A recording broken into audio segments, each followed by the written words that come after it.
Hi friends, welcome to my channel. ఇవాళ ఆలు paneer curry ఎలా చేయాలో చూద్దాము. ఇలా చేయండి, చాలా టేస్ట్గా ఉంటుంది. చపాతీల్లోకి రైస్లోకి కూడా చాలా బాగుంటుంది. ఒకసారి ట్రై చేయండి. స్టవ్ వెలిగించి పాన్ పెట్టుకున్నాను. ఒక స్పూను ఆయిల్ వేసుకొని ఈ మసాలా దినుసులన్నీ మనం వేపుకోవాలన్నమాట. ఒక స్పూను ధనియాలు, ఒక అర స్పూను జీలకర్ర, 3 లవంగాయలు, దాల్చిన చెక్కలు 2, యాలక్కాయలు 2, ఒక స్పూను గసగసాలు, ఒక స్పూను జీడిపప్పు, వెల్లుల్లిపాయ రేఖను, కొంచెం అల్లం ముక్కలు. ఇవన్నీ బాగా ఫ్రై చేసుకోవాలి. ఒక స్పూను ఎండు కొబ్బరి పొడి వేసుకోండి, లేదంటే పచ్చి కొబ్బరి ఉన్నా పర్వాలేదు. వేసుకొని ఇలాగ లాస్ట్ని వేపేసుకొని మిక్సీ జార్లో తీసుకొని ఇది మిక్సీ జార్లో తీసేద్దాము.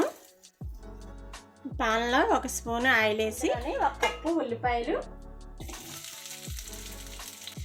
పెద్ద సైజు 2 టమాటాలు, ఇలాగా ఈ ఉల్లిపాయలు టమాటాలు కూడా ఫ్రై చేసుకోవాలి.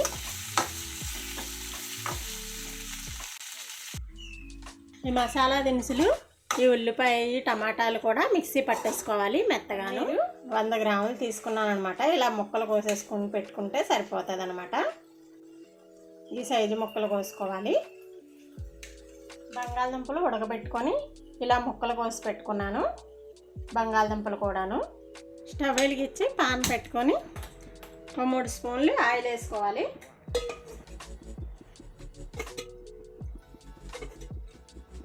ఆయిల్ వేడెక్కాక ఒక 3 పచ్చిమిరపకాయలు, 2 రెబ్బలు కరివేపాకు ఫ్రై చేసుకోవాలి. ఉల్లిపాయలు టమాటా పేస్ట్ని ఇందులో వేసేసుకొని బాగా నూనె తేలే వరకు మగ్గనివ్వాలి.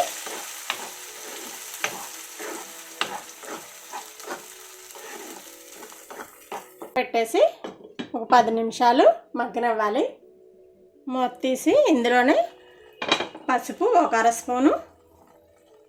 స్పూను సాల్ట్, కారం మనకి ఎంత కావాలో అంత వేసుకోవాలి. మన కారం బట్టి నేను 1.5 స్పూన్ వేసాను.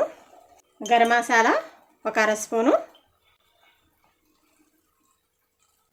వేసేసి బాగా కలిపేసుకోవాలి. కలిపేసుకొని మళ్ళీ ఒక 5 నిమిషాలు మగ్గనివ్వాలి.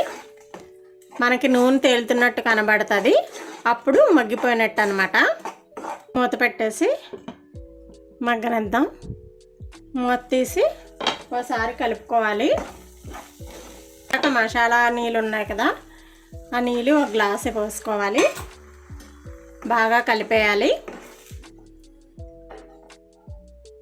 ఇప్పుడు ఇందులోని మనం ఉడకబెట్టుకున్న బంగాళదుంప ముక్కలు వేసుకోవాలి. పన్నీర్ ముక్కలు కూడా వేసేసుకోవాలి. వేసుకొని నెమ్మదిగా కలుపుకోవాలి.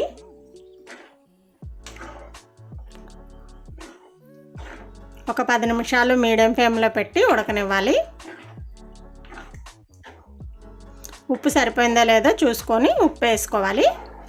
కొత్తిమీర 10 నిమిషాలు అయ్యాక కొత్తిమీర వేసుకొని సర్వ్ చేసుకోవడమే. మూత పెట్టుకొని 10 నిమిషాలు ఉడకనిద్దాం. కూర ఒకసారి మూత తీసి కలుపుకోవాలి. కలుపుకొని ఇంకో 2 నిమిషాలు ఉంచేసి బౌల్లో తీసేసుకుందాం.